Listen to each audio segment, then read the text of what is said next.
restarted. Why? I have to restart.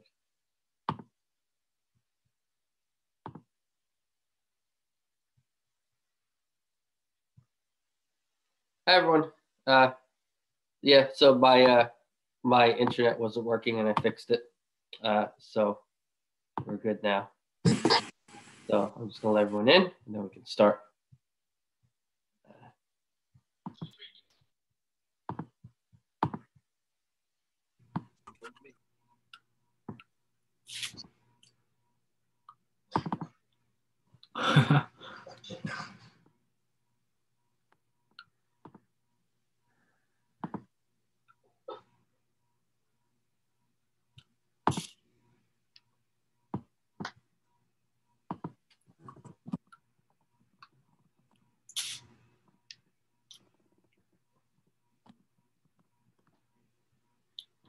Well, Smiley. Okay, good. Okay, so so we'll start in a minute. No, you got me. Come here,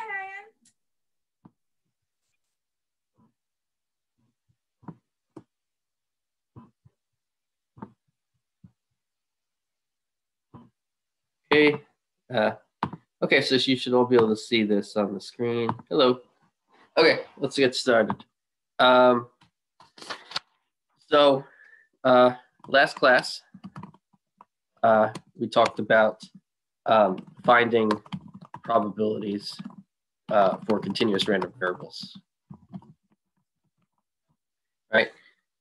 So there were rules that I gave, and we calculated some examples. Probabilities of x values being in certain intervals, like probability of x less or equal to 0.4, probability of x greater than 0.2, probability that x is strictly between 0.2 and 0.4. So we saw an example of how you can compute the probability of x where it's a continuous random variable. Okay, so now let's look at another example. So another example, example 5.3. Suppose in a region, daily rainfall in inches is a continuous random variable. Capital X with probability density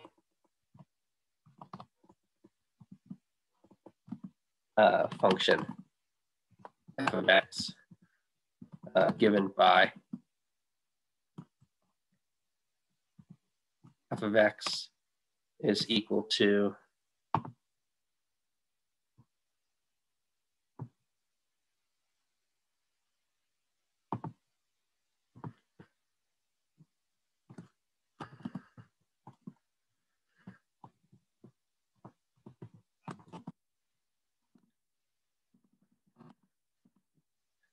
so we have this f of x defined piecewise, 3/4 times 2x minus x squared for x between 0 and 2 and 0 elsewhere.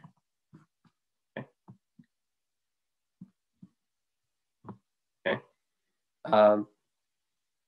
Okay, so that's the given in the problem. So the question is find the probability on a given day in this region. The rainfall is A, not more than 1 inch. Okay, so for A, we want to find the probability that on any given day, the rain is not more than 1 inch. Okay, so the probability that rainfall is at most 1 inch. Well, that's equal to the probability that capital X, right? So the daily rainfall in inches is a continuous random variable X. So I'm going to underline that. Okay, so the amount of rain in a day is capital X. And so if you want not more than 1 inch, you want X to be strictly, is X to be less or equal to 1. Okay. So you want x less than or equal to 1. Not more means less than or equal to 1. Okay, and so then that's equal to this integral from negative infinity to 1 of f of x dx.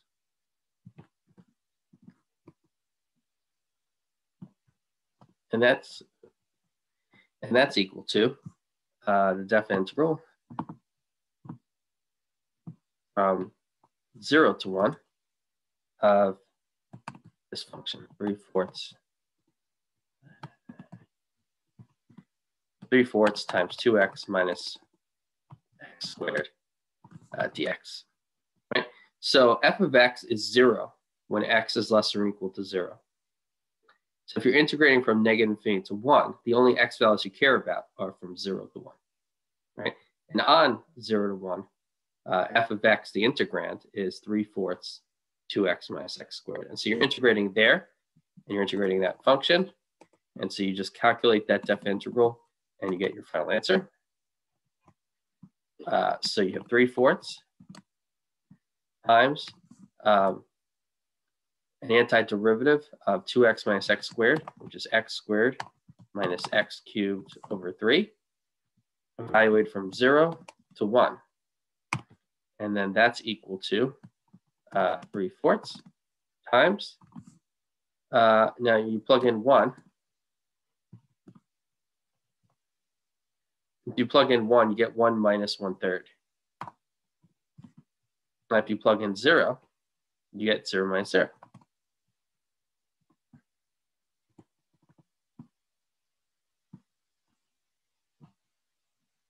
Okay, and so now you have 3/4 times 1 minus 1/3 is 2/3, and minus 0 is still 2/3. And so that's equal to 1/2. That's the answer. Okay, and so as a decimal, it's 0.5. So for A, the probability that rain falls at most 1 inch is the probability that your continuous random variable capital X is less or equal to 1. And so you calculate this in proper integral, and you get it equals 0.5. Okay? Okay, good. So for B, you want the probability that rainfall, first. So for B, you want that that on a given day in this region, the rainfall is greater than 1.5 inches. Okay, so that probability, the probability that rainfall is more than 1.5 inches, that's equal to the probability capital X is greater than 1.5. Okay, and then that's equal to, and then that's equal to 1 minus the probability that capital X is less than or equal to 1.5. Okay, so the complement of x greater than 1.5 is x less than or equal to 1.5. So the probability of this is 1 minus the probability of that. And so it's 1 minus this probability, right? And so this probability is the definite integral from, so less or equal to 1.5. So you only care about from 0 to 1.5. And your function f of x is this. Okay, dx. And so you just evaluate that. Then you're done. So this is equal to 1 minus 3/4 times the definite integral of that. So you evaluate it, and you have x squared minus x cubed over 3. Evaluate from 0 to 1.5. And so then that's equal to 1 minus 3/4 times, so if you plug in 1.5 here, or 3/2, you get 9/4 minus, And so 1.5 is 3/2. So 3/2 cubed is 27 over 8 over 3. So it's 27 over 24. And so, and that's minus 0. So then it's minus 0. Let me just write this in between step here. And it's minus 0, minus 0. Okay. And so then it's 1 minus 3/4 times 9/4 minus 27 over 24. That's 54 minus 27 over 24. So that's 27 over 24.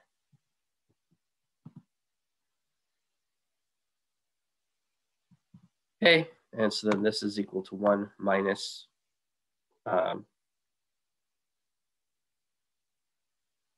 81 over 96. And so then that's equal to 15 over 96.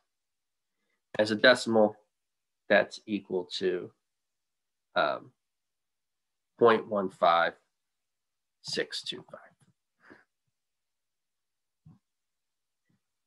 Okay. Okay, so that's B. C is we want to find the probability that the rainfall is between 0.5 and 1.5 inches. So the probability that rainfall is between 0.5 and 1.5 inches, that's equal to the probability that capital X that 0.5 is less than X less than 1.5, and that's equal to the definite integral from 0.5 to 1.5 of f of x, which is that dx, right? Again, this is the f of x here from 0 to 2. So from 0.5 to 1.5, that's what it is. And so then you calculate this integral, and so you get, excuse me, you get 3/4 times, let's say you have an antiderivative, it's x squared minus x cubed over 3. And you evaluate from 0.5 to 1.5. And then that's equal to 3/4 times, so you plug in 1.5 3/2, you get 9/4 minus 3/2 cubed, 27 or 8 over 3, 27 over 24.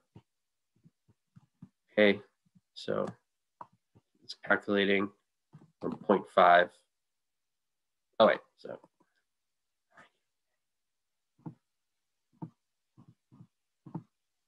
okay, so this is when you plug in 1.5. Okay, so then minus when you plug in 0.5. Let's see, you get 1/4. 1/2 times 1/2 is 1/4. 1/2 cubed is 1/8 divided by 3 is 1 over 24. Okay, and so then this is equal to 3/4 times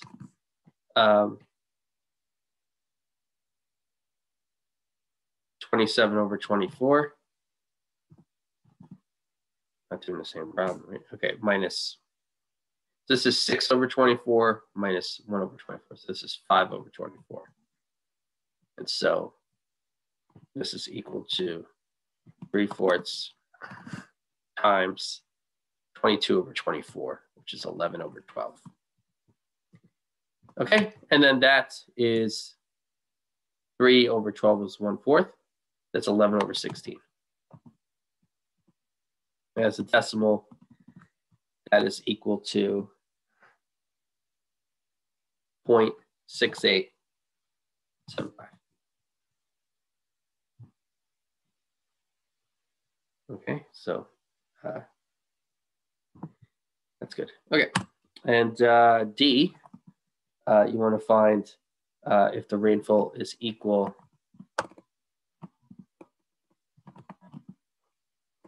to 1 inch. So what's the probability the rainfall equals 1 inch? Probability that rainfall is exactly 1 inch. Well, that's the probability that x equals 1. And since x is a continuous random variable, that probably has to be 0. Okay. E. For E, okay. For E, you want to find the probability that the rainfall is less than 1 inch. And so that's the probability of rainfall less than 1 inch. This is equal to the probability that x is less than 1. And so this is equal to the definite integral from 0 to 1 of 3/4 2x minus x squared dx. And so you calculate that, move the 3/4 out. You find an antiderivative, which is x squared minus x cubed over 3. You evaluate it from 0 to 1. Okay. And then so now this is equal to 3/4 times. So here you would plug in 1, so you get 1 minus 1/3. 1 squared minus 1 cubed over 3 is 1 minus 1/3, and you plug in 0 and you get 0 minus 0. Okay, so that's what you get there. And then this is equal to 3/4 times 1 minus 1/3 is 2/3, minus 0, so still 2/3, and you multiply, you get 1/2, which is 0.5. Okay, and so E is 0.5. So in each example, we found the probability by calculating an appropriate definite integral. Okay, so another example is example 5.5. And so this is a third type of random variable. Okay, so here's the experiment. So you toss a coin. If heads, the player gets 10 ounces of beer. If tails, the player presses a button and receives anywhere between 0 and 10 ounces of beer.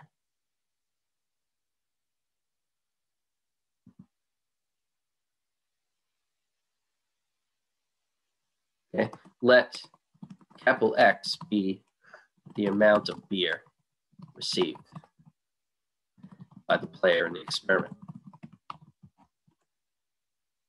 Okay, explain why capital X is neither a discrete random variable nor a continuous random variable. Okay, so here's the experiment and the question. Okay, so I'll read it again. So you toss a coin. If heads, the player receives 10 ounces of beer. If tails, the player presses a button and receives anywhere between 0 and 10 ounces of beer. Let X be the amount of beer received by the player in the experiment. Explain why X is neither a discrete random variable nor a continuous random variable. So, observations. Okay, so the set of possible values of capital X is the entire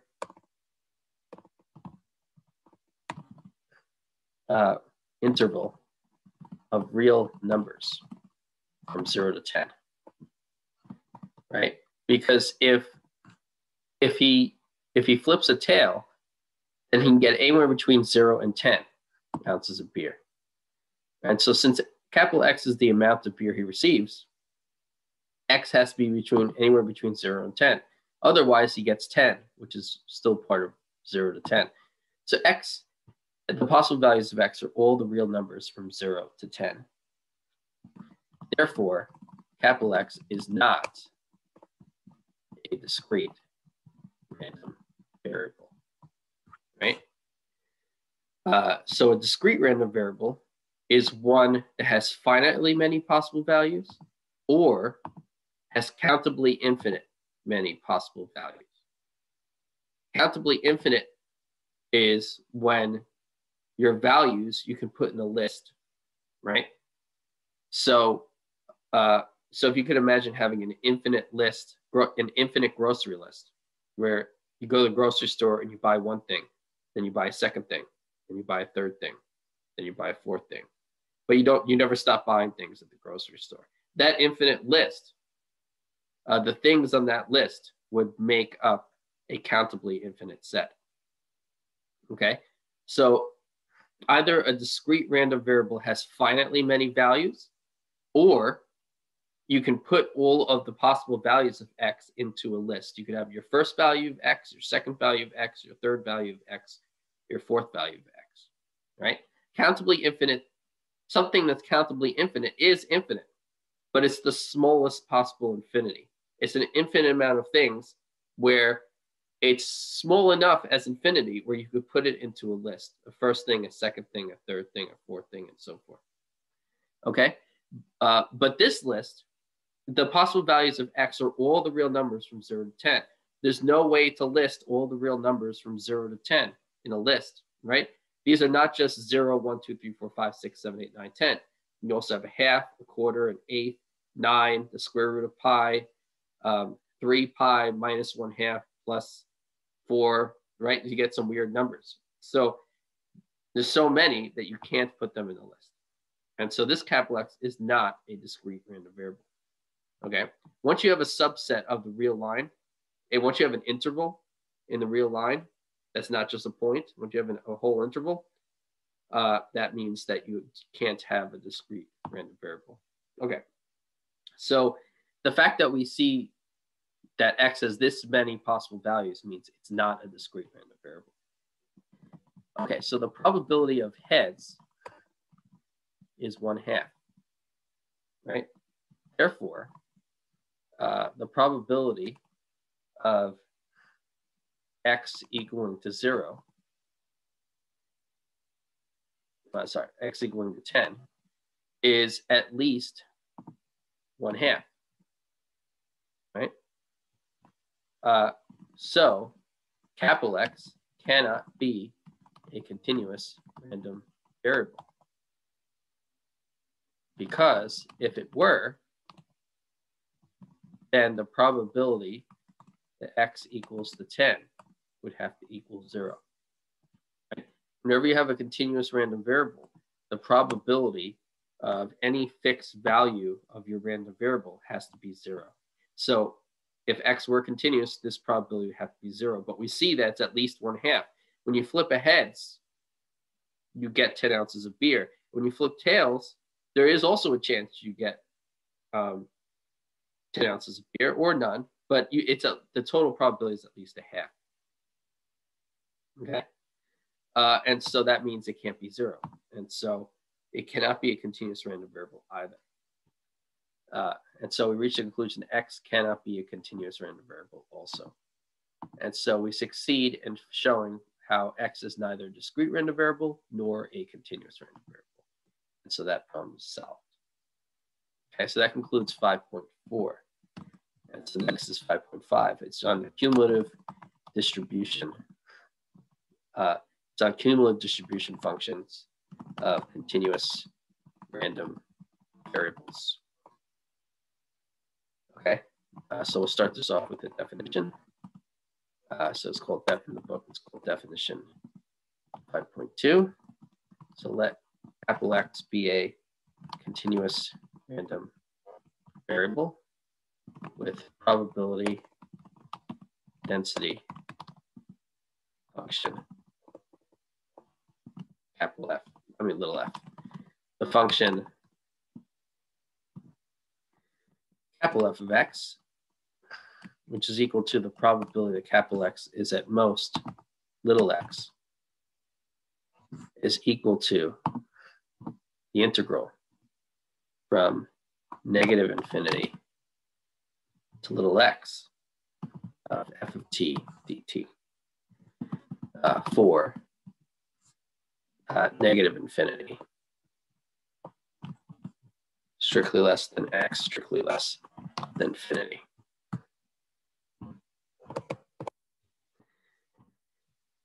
Okay, so that function is called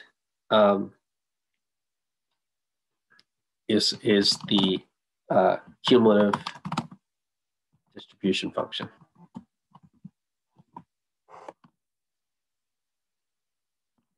Abbreviated by CDF.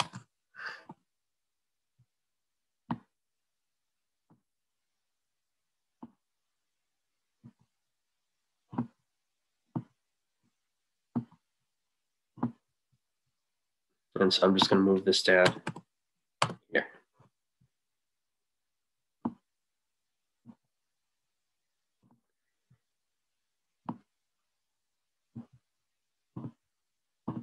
Okay.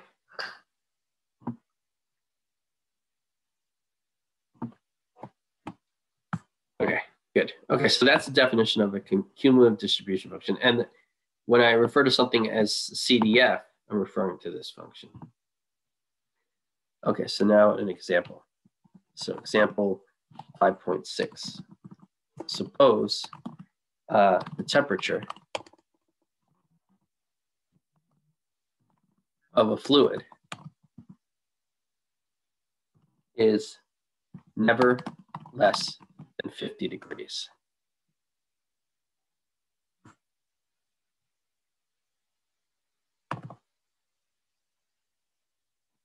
Oh, chapter.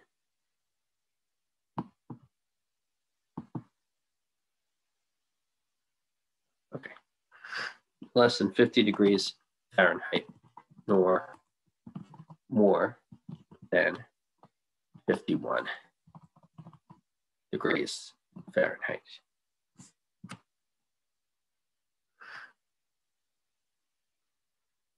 The CDF of capital X is given by capital F of X is equal to this piecewise function. So it's 0 for x less than 0, little x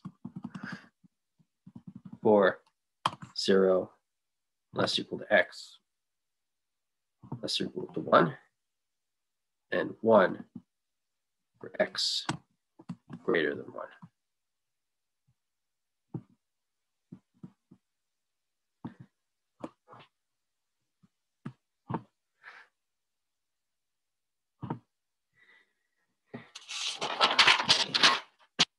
Okay, and so here's what we're going to find the probability of capital X at most -1, the probability that capital X is at most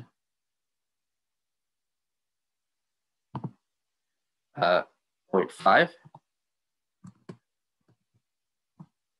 the probability that X is strictly greater than 0.2, and the probability that 0.2 is strictly less than X, which is less or equal to 0.5. Okay, so we're going to find those probabilities. Okay, so solution.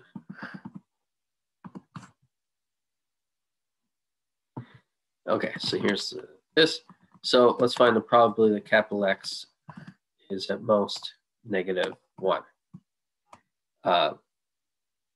So, well, that's just capital F of -1, right? The cumulative distribution function is just telling you the probability that capital X is at most some fixed value, okay? This little x is just denoting a value, a real number. Little x is not capital X. Capital X is your random variable, your continuous random variable. Little x is just a number. So little x could be 7, it could be 2, it could be 8.7, -5, right? So if you want to find the probability capital X is at most -1, then that little x is just -1. And so here, this probability is when little x is -1. And so that means it's capital F of -1.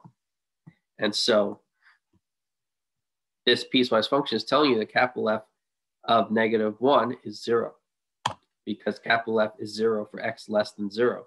And here, x is less than 0 because -1 is less than 0.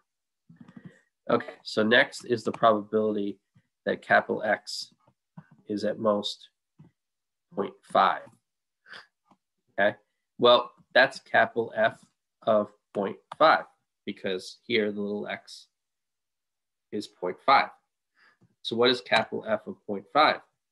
Capital F of 0.5 is, well, capital F tells you that you just plug in the value. So capital F of 0.5 is 0.5 when that value is between 0 and 1 inclusive. So this is 0.5. So that's that one. Next, the probability of x strictly greater than 0.2 is equal to 1 minus the probability of x at most 0.2. And so that's equal to 1 minus capital F of 0.2, because this probability is at capital F of 0.2. That's 1 minus, well, capital F of 0.2 according to this. 0.2 is in this interval, and so that's equal to 0.2. And so 1 minus 0.2 is 0.8. And that's the answer there.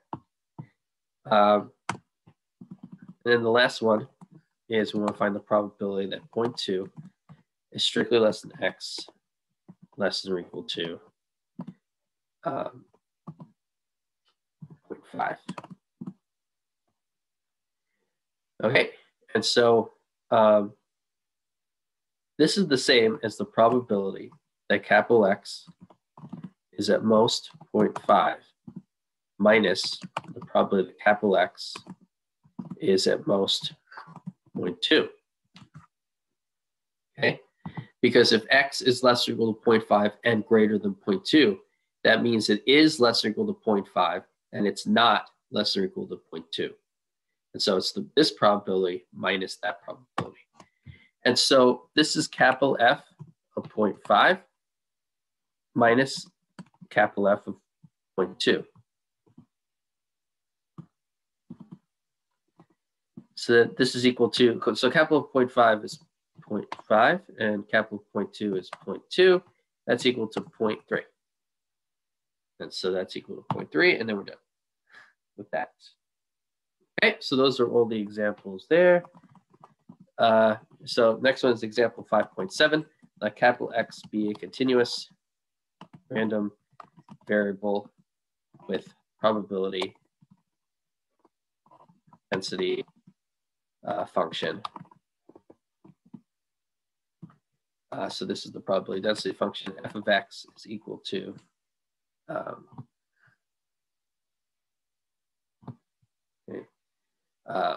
1 for 0 less than x less than 1 and 0 elsewhere.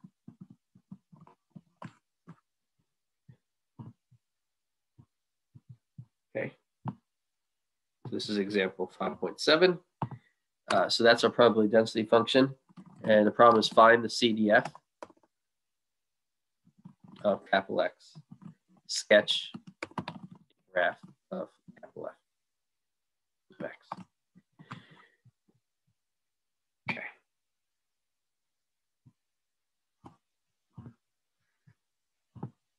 Okay. That. Okay. Solution.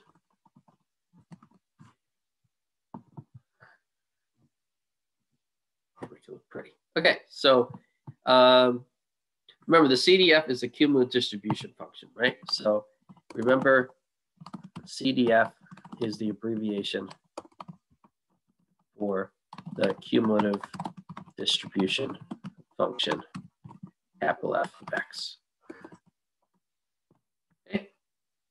So I won't always remind you of that, but I just wanted to, so I'm going to highlight that point now. CDF is remember, is an abbreviation for cumulative, C for cumulative, D for distribution, F for function. Okay. So we want to find the CDF of capital X. So we're going to break this down into parts, right? So this function is going to be defined differently on different parts of the real line. So let's first look at the negative X values. So let's say if X is less than 0, then capital F of X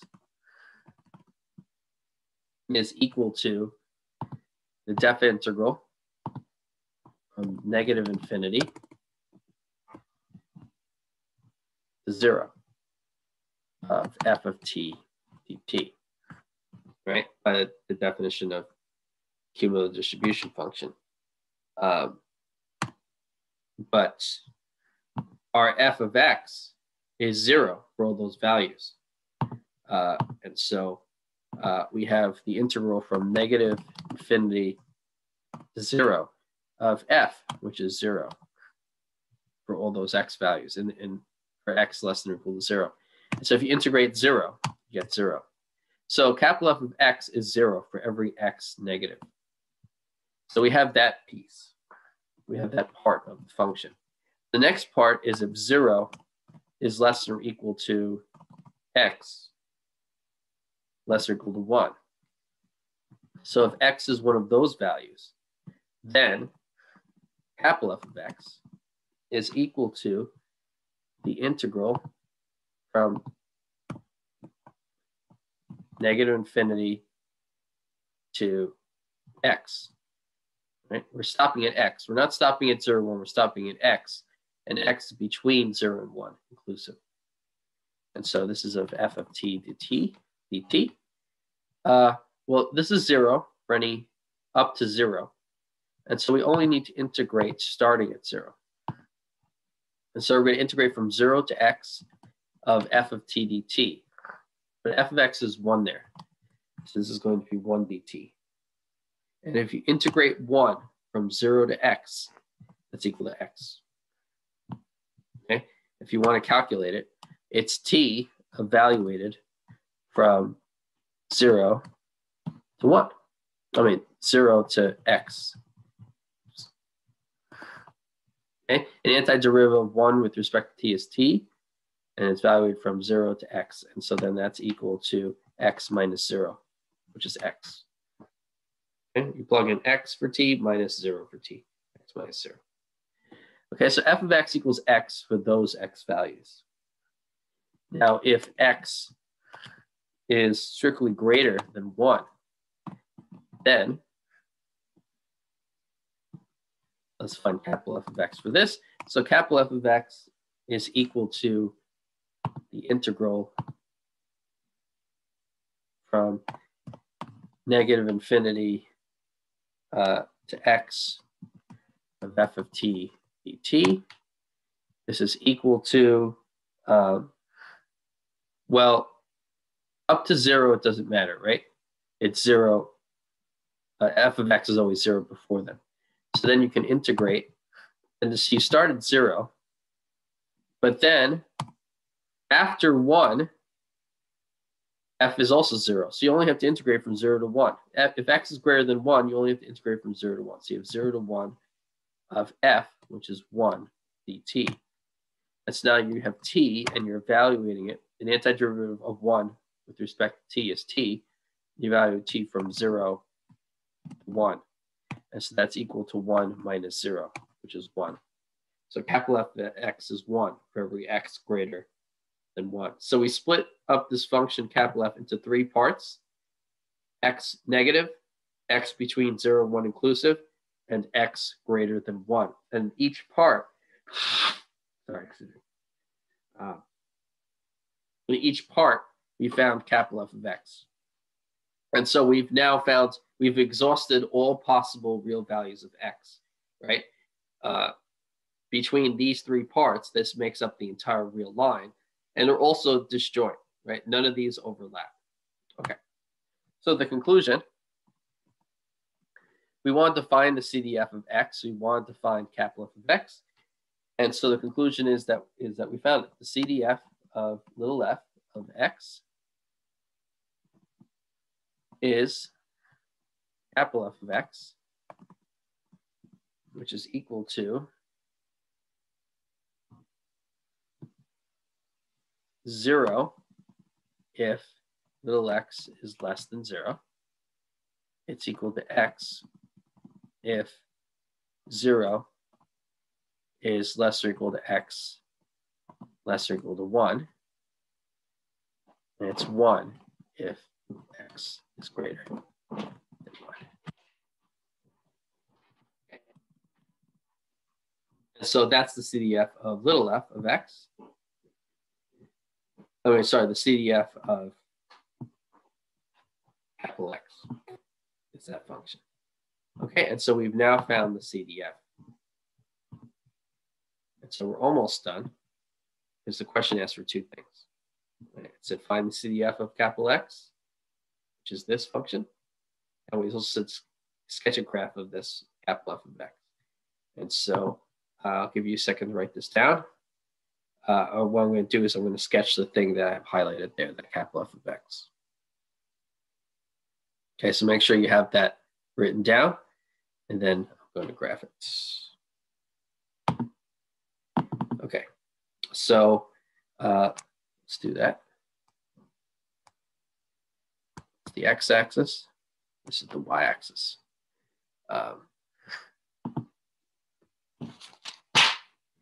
Okay, so we have x equals 0.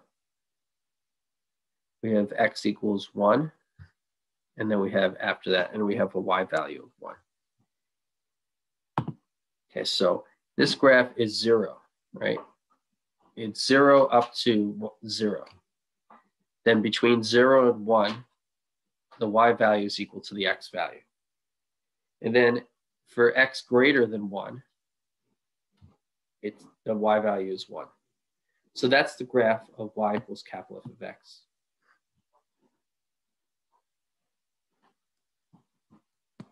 Okay, so that blue is the graph of y equals capital F of x. Make sense? Okay. Okay, and you see this function is non-decreasing, right? The value either stays, as you move to the right, value either stays the same or increases. That makes sense because you're adding probabilities as you go from left to right. That's good. Okay, so so I drew the graph there, and so I drew the graph of capital F of x on the whiteboard. Okay, next is 5.6, which is on properties of probability, density, and cumulative distribution functions. Okay, so let capital X be a continuous random variable with probability density function little f of x and cumulative distribution function capital F of x. The following are consequences of definitions 5.1 and 5.2. Okay. Okay, so these you can deduce all of these from the definitions we just talked about of our probability density function and our cumulative distribution function for a continuous random variable. Okay, so that first rule that you can deduce is that if you take the integral from negative infinity to infinity of little f of x dx, that equals 1. And f of x is greater than or equal to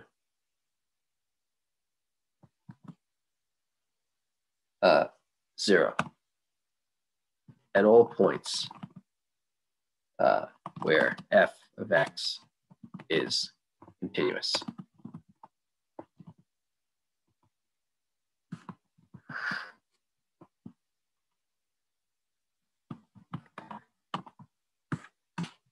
Okay. Okay, so it should make sense that when you add up all the probabilities in an experiment, it should equal 1. So the equivalence for a continuous random variable of adding probabilities is integrating. And so if you integrate over all the real numbers from negative infinity to infinity of your probability density function, you should get 1. And so that's something you can deduce. Also, your f of x function, your probability density function, you're integrating over it, right? So normally you would say a probability cannot be negative, right? It has to be greater or equal to 0 everywhere. You would normally think of that. But because this is a continuous random variable, not that it actually has a negative probability, but because the point of this function is not, the point of the PDF for a continuous random variable is not to tell you the probability. It's a graph that you integrate where you calculate probability. So technically, if you had a function like this or something from one x value to another x value, right? And it was 0 everywhere else, right? Let's just go like that, something like that, right? And so let's just say it was something like that, the graph. You could technically remove, let's say you took one single point. You said, okay, I'm going to redefine it. I'm going to remove that point and I'm going to move it over here, right? You're calculating probabilities by integrating. And so if you change just a single point and you change its y value to a negative, that's not going to change the area. It's not going to change the values of the integrals you calculate.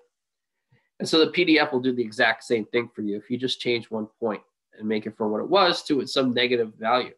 And so you can't say that f can't be negative. It can be negative, but it has to be negative on a very small subset of it. Okay, it can't be negative on too many points. Okay, because if it were, eventually, if it was negative to a continuous extent, then if there was a continuous amount of real values where f was negative, that would not work. But for a discrete set, it would. You could change the values, and when you integrate, it would not change the values, the probabilities you calculate. Okay, does that make sense? So that's why the conclusion is a little weaker than for a discrete random variable. We're saying that f of x is greater than 0 at all points where f is continuous. Okay, and since f is not continuous here, it could be negative here. But everywhere else, it has to be positive because here this function is continuous everywhere else. All right, so that's the meaning of 1. Okay, 2, the second thing you can deduce is that if you take the limit,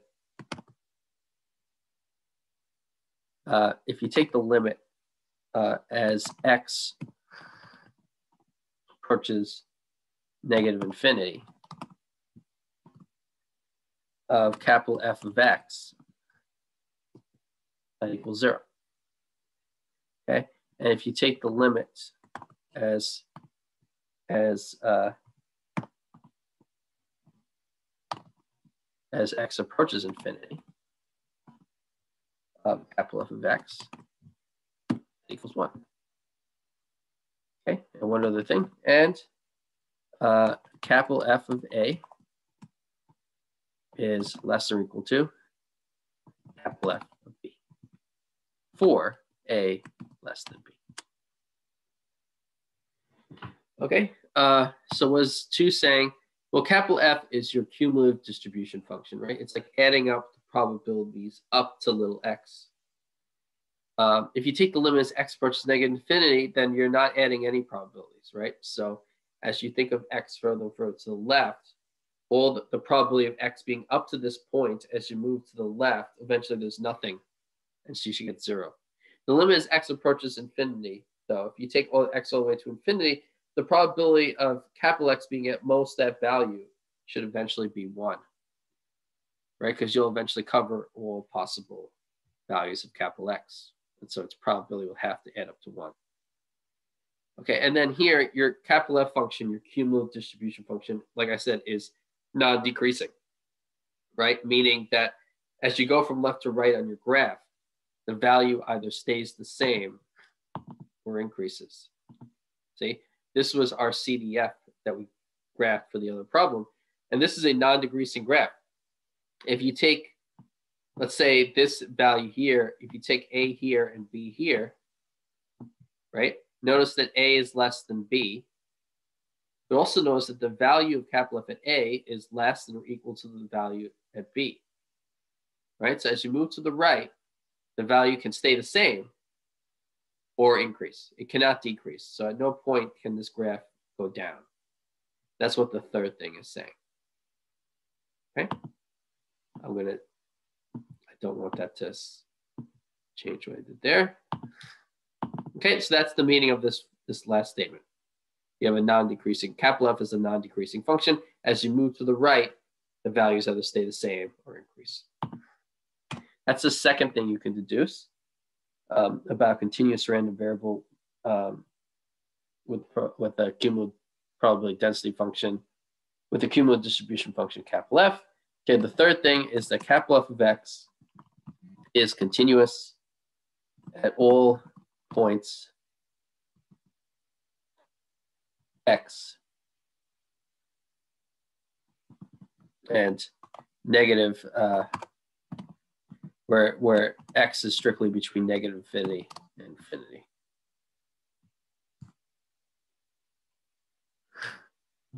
Okay, so capital F is a continuous function. Okay, so little f doesn't have to be continuous, but capital F is. As you're adding up the probabilities, you're adding it up in a continuous fashion. And so your graph is going to either, you can draw the graph of capital F of X without lifting your hand. Okay, so like you can see from this example, capital F here, you can draw without lifting your hand. And so that's the geometric interpretation of continuity. Okay, so next, the fourth thing you can deduce is that df, d capital F of X, dx, the derivative of capital F of X with respect to X exists and is continuous at all points where little x, at all points little x, such that little f of X is continuous. Okay, so what does this mean? So little f of X is our PDF, right? If your function little f of X is continuous everywhere, then this statement would say that the derivative of capital F of X would exist everywhere, and it would be continuous everywhere, okay? If little f of X is continuous everywhere, okay? If little f of X is not continuous everywhere, if it has points of discontinuity, then everywhere other than those points of discontinuity, every X value in the domain of little f, in which f is continuous, all those values of little x, all those points of little x, this derivative exists and is continuous there, okay? So if you had, so like in this example, our PDF was little f of X equals 1, right? For x between 0 and 1 and 0 elsewhere. Okay, so this is actually this. I guess this will be good. Our little f of x for this problem was it was 1 between 0 and 1, and it was 0 everywhere else.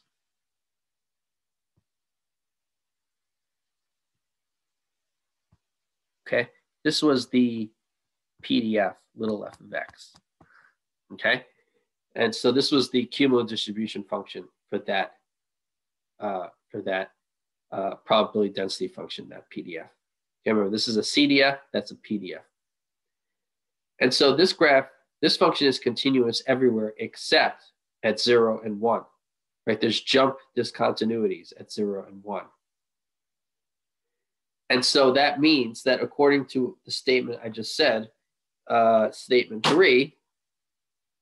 4, I mean, df dx, the derivative of capital F, exists and is continuous at all points where little x, little f of x is continuous.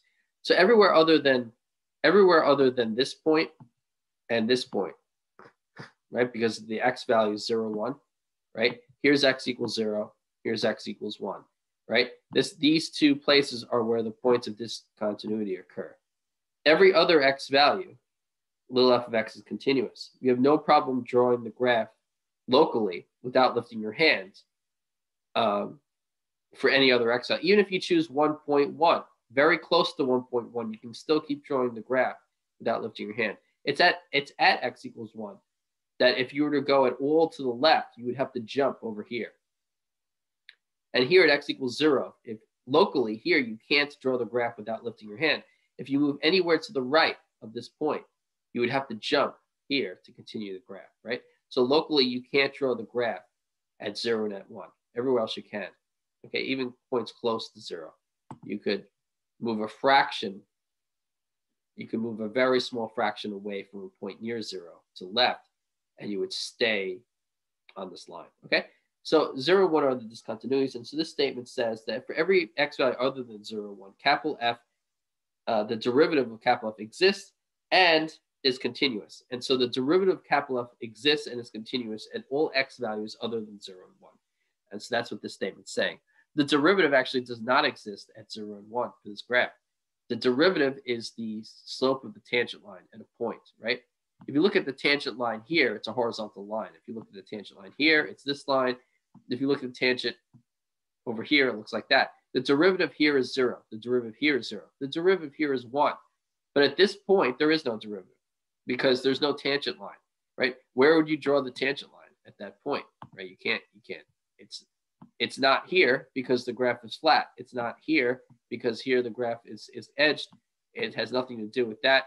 So there is no tangent line at that point.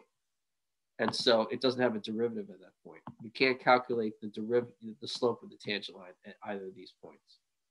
But everywhere else, the derivative both exists and is continuous because at any other point, here the derivative is 0, here it's 1, and here it's 0. Everywhere else, the derivative is constant. And a constant function is continuous. Okay? And so in that way, that's what's happening there. Okay, so that's 4. 5. Your function, little f of x, is equal to d capital F of x dx at all points, little x, where d capital F of x dx exists and f of x just going to use the format here, exists and little f of x is continuous. So this little f is equal to this derivative at all points x where that derivative exists and little f is continuous. Okay. And so let's again go to the whiteboard after I give you a second to look at it, right? This is our conclusion, right? That little f is equal to the derivative of capital F at all points x where that derivative exists and little f is continuous. Okay. So if we go to the whiteboard, where does the derivative of capital F exist? It exists at all these points, and all these points, all these points. The derivative exists everywhere again other than x equals 0 and x equals 1. Little f is continuous everywhere other than x equals 0 and x equals 1. And so both those conditions hold everywhere other than x equals 0 and x equals 1. So again, everywhere other than x equals 0 and x equals 1, capital F, the derivative of capital F exists, and little f is continuous. And so at those x values for x other than 0 and 1, the derivative of capital F is equal to little f. So the derivative here is 0, and that's the value. Here the derivative is 1, that's the value. Here the derivative is 0, and it's 0. Okay? So at all points x, such that the derivative of capital F exists, and little f of x is continuous, at all those x values, the derivative of capital F is equal to little f. Okay, and that makes sense because capital F is your cumulative distribution function. And so if you take the derivative of it, you're finding instantaneously, you're finding the rate of change of capital F. The rate of change of capital F is the value of little f. Okay? Capital F is going to change depending on the value of little f, right? If little f has a value of 4, then instantaneously your graph is going to, when you add up things, it's going to increase by 4, right? Okay, so so that's the other property. That's 5. And then 6 says the probability density function of a continuous random variable need not be unique. Okay. And so that doesn't mean that there can be more than one. When you calculate probabilities, there's a certain probability, but you're finding the probabilities by integrating your probability density function. And so if you were to change the probability density function on a discrete set, it would not change the value. So for instance, if you had a graph, if you had a PDF, a very simple one from 0 to 1, where it just had the value of 1 everywhere here. Oh, I guess it's the same one. That's a good example. So if your PDF was this, if your original PDF was this, right, where it's the values, the green values is the graph, then if it took a 1 between 0 and 1 and it was 0 everywhere else, this PDF, this y equals f of x, that would be a PDF where you could integrate it and find the probability that of capital X being in any interval. Okay, but if you instead change a few points, if you change this point to be here, you change that, you move this point here, and then you move it here, and then you remove, let's say, a point from here, and you put it, over here, and then you remove this point, and you put it there, right? So I just removed these 4 points and I replaced them with these. I have a new PDF. It's not continuous at any of these 4 points, but when you integrate, you're going to get the same values. When you integrate over any interval, removing these 4 points and moving them somewhere else, changing the heights of 4 points, it doesn't change the area under this curve anywhere. And so you can have 2 different PDFs in a given system. So if you have a continuous random variable, the PDF, you can have 2 different PDFs, okay? And so here, if you integrate this, you would find probabilities for that capital X, and it wouldn't be changed, okay? So the PDF does not have to be unique. For what we want it to do, it doesn't have to be distinct. You can unique, okay? And so those are the 6 properties. And so as a note, property 1 can be a definition of a probability density function. Okay, property 1 is this one. If you integrate it over R, the value is 1, and f of x is greater than or equal to 0 at all points where f is continuous.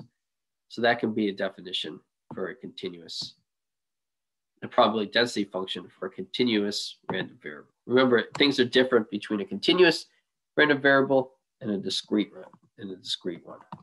Also, property 6 means we should write a probability density function of capital X rather than the probability density function of capital X, since it is not unique.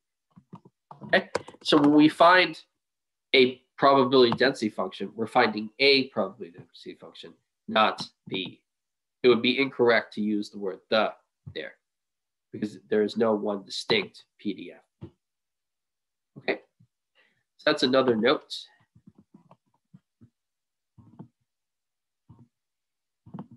Those are 2 notes involving the properties.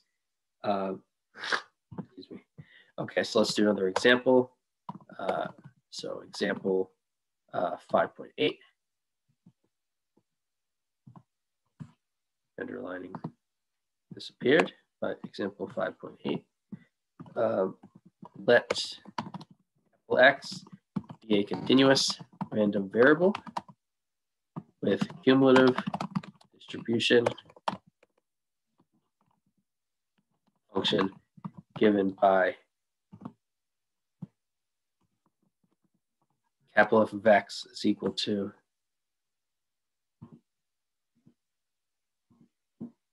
zero for x less or equal to 0, 1/4 x squared for 0 less than x less than 2, and 1 for x greater or equal to 2. Okay, and so this piecewise function defines capital F of x. And so now we want to find the probability density function of capital X.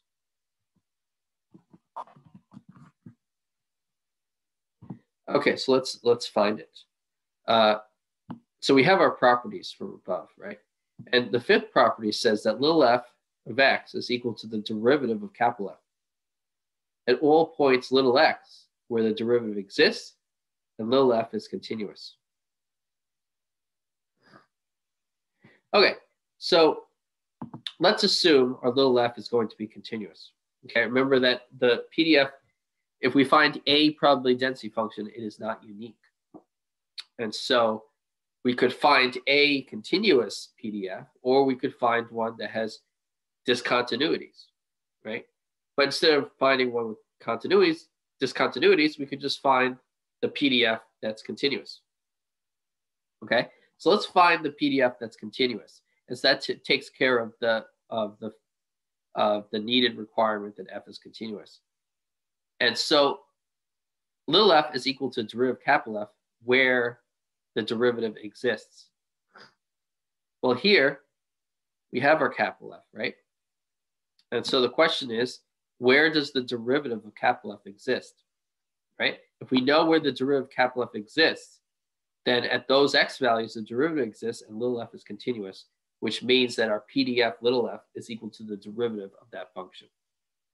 Okay, so let me slow it down. So step 1 is find where capital F of x. Sorry, step 1 is let's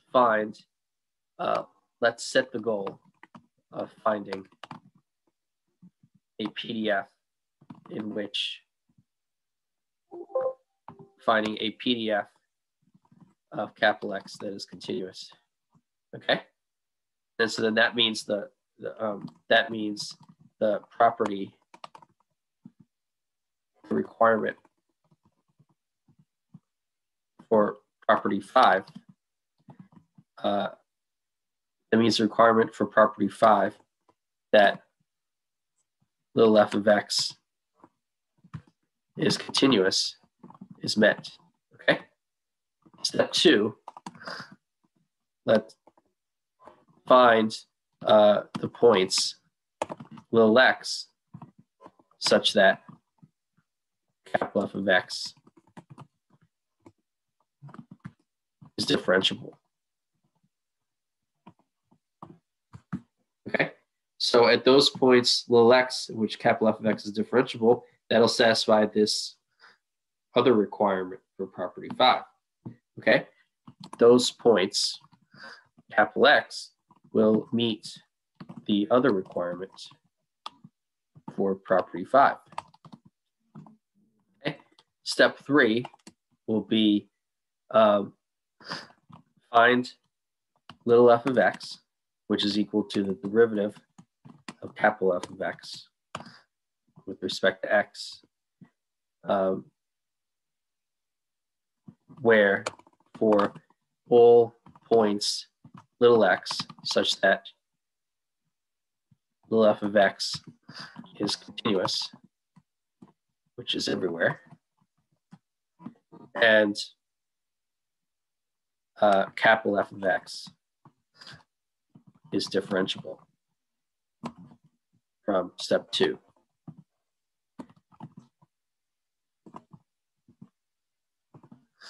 Okay, so since we're going to let little f be continuous everywhere, that's the requirements everywhere, and then so once we find all the x values in 2 where capital F is differentiable, then those are the x values which both things happen. Okay, so step 1 is immediate. F1 is done immediately, right? You're just going to let PDF be continuous. Step 2, you're going to assume it's continuous. So it's done immediately by assuming little f of x is continuous. Okay, step 2, let's find the derivative. So the derivative of a constant function is just 0. So we're going to do prime for derivative. The derivative of capital F of x is 0 for x strictly less than 0. So when x is strictly less than 0, the derivative of a constant is 0. The endpoints are going to be the problem, where the x equals 0 and x equals 2. That's where this graph meets this one. That's where there will be a little thought involved. Otherwise, you're just calculating a derivative. Okay, so next.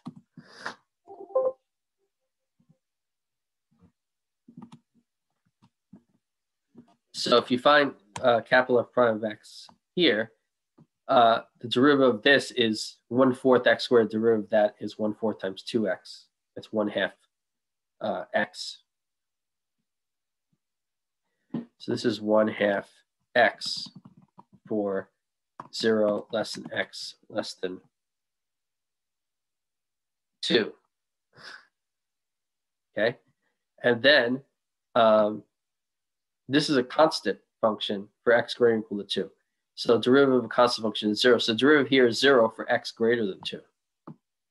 Okay, so capital F prime of x is equal to 0 for x strictly greater than 2. I left out the endpoints because you have to think about how the graph changes at these endpoints, considering that capital F is defined differently to the left and to the right, for x equals 0. So if you look at x equals 0, when x equals 0,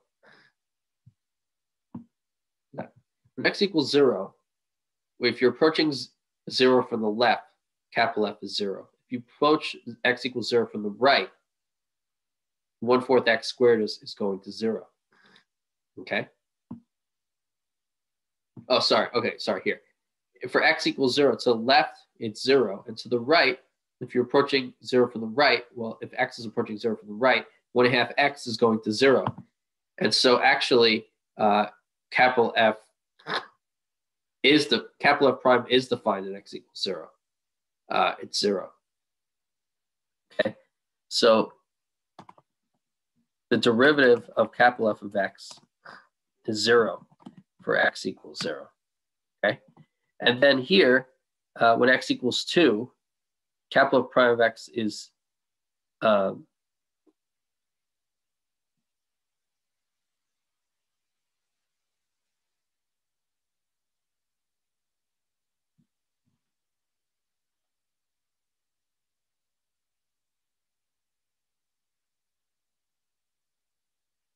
okay. So let's do this. Forget about those endpoint things. Okay, so okay, so we have capital F prime of x for these values. So that means that little f of x is equal to capital F prime of x, which is equal to which is equal to 0 for, so when x is less than 0 or x is greater than 2, right? And it's equal to 1/2 x for 0 less than x less than 2. So that's what we found so far. And then for x equals 0, 2, it just doesn't matter. We can change the values at a single point, and it doesn't, and it's fine. And so why not just, so let's make it 0 there. And so let's keep it 1/2 x here, and then include x equals 0 and x equals 2 for these values. But that just means it's 0 everywhere else. So I'm going to replace this 0 with elsewhere. Okay. Okay, but since it's otherwise, I want to put this on the top now. Okay.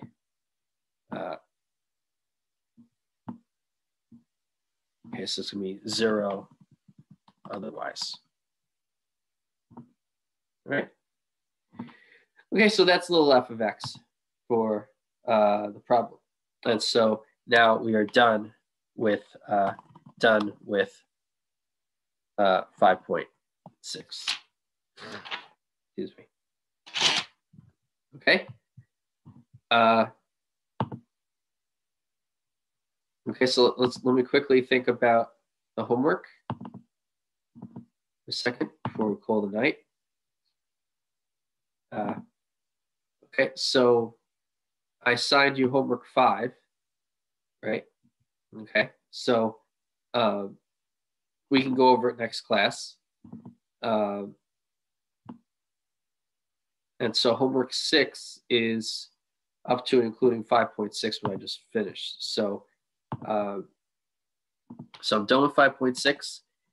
So homework for next class, which is this next Monday.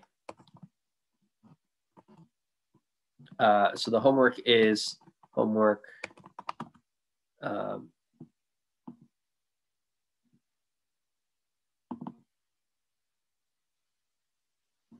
the homework is homework 6. Okay, it's this homework. Okay, homework 6. So 5.2 to 5.6. Okay, so let's go back here. So homework 6. Okay, and so we will go over the homework next class. Okay. Okay, does anyone want me to go over any of the homework questions now from homework 5? If you want me to, I'll go over it now. So I have not announced the next exam yet. There's 2 exams in the final, but I haven't announced the second exam yet. And so you have at least 2 weeks advance notice for exams. So that means it's not right away. Okay. Okay, so anyone want me to go over a homework question now? Excuse me. Okay, so if not, then we can go over it next time too. Okay, so have a good night, and I'll see you next Monday. Okay, homework 60 next time. Bye.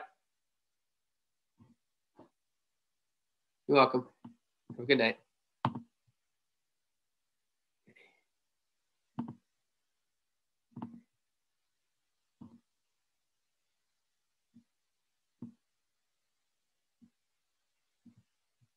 Hans, are you the one taking a makeup?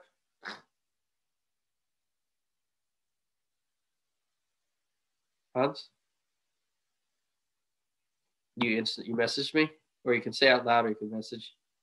You asked me, are we using the same link for the are you taking the makeup exam? Are you one of the students? I have it written down somewhere. It's not right in front of me. Okay, so I told you were taking it, right? I said that.